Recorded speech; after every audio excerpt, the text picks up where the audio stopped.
नमस्कार. तर आज आपण बनवूया आगरी पद्धतीने तांदळाची भाकरी. तर इथे 1 ग्लास पाणी आपल्याला छान खळखळीत उकळून घ्यायचं आहे. त्याच्यामध्ये चवीनुसार मीठ आणि 1 मोठी वाटी तांदळाचं पीठ टाकायचं आहे. आता इथे आपण याची उकड काढून घेऊया. साधारण 1 ग्लास पाण्यामध्ये 4 भाकऱ्या आरामात बनतात. आता आपण गॅसची फ्लेम बंद करून 2 मिनिटं झाकण देऊन ठेवूया.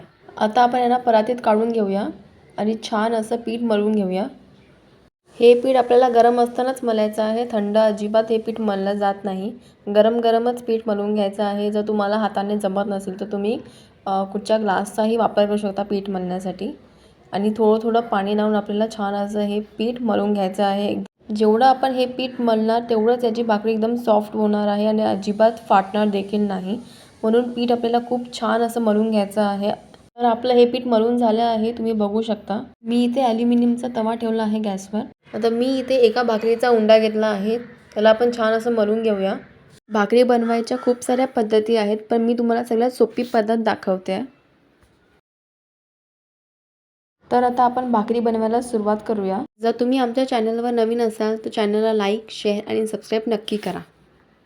मी इथे भाकरी बनवण्यासाठी लाटण्याचा वापर केला आहे.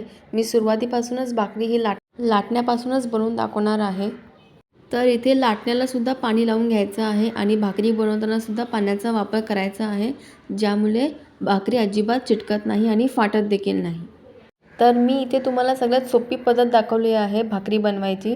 ज्यांना भाकरी बनवता येत नाही, थापता येत नाही, ते अशी भाकरी लाटण्याने बनवू शकतात. तर मी इथे लाटण्याने भाकरी मोठी करून घेतली आहे. आता आपण भाकरीला बोटं लावून घेऊया.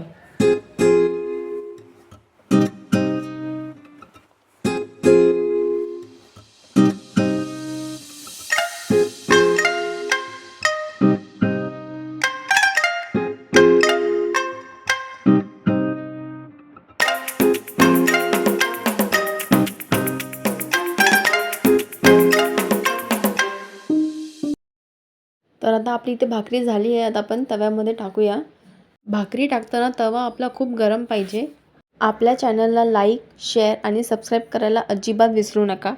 तर इथे मी आपली भाकरी पलटून घेतली आहे आणि तुम्ही बघू शकता आपली भाकरी किती टम्म अशी फुगलेली आहे. अगदी सोप्या पद्धतीने मी तुम्हाला तांदळाची भाकरी दाखवली आहे, ते पण लाटण्याचा वापर करून. तर आपली भाकरी कुठेही अजिबात फाटलेली वगैरे नाही आहे आणि टम्म अशी फुगलेली आहे. अशाच पद्धतीने आपल्याला बाकीच्या भाकरी पण बनवायच्या आहेत. आता आपली भाकरी झालेली आहे. आता आपण भाकरी काढून घेऊया.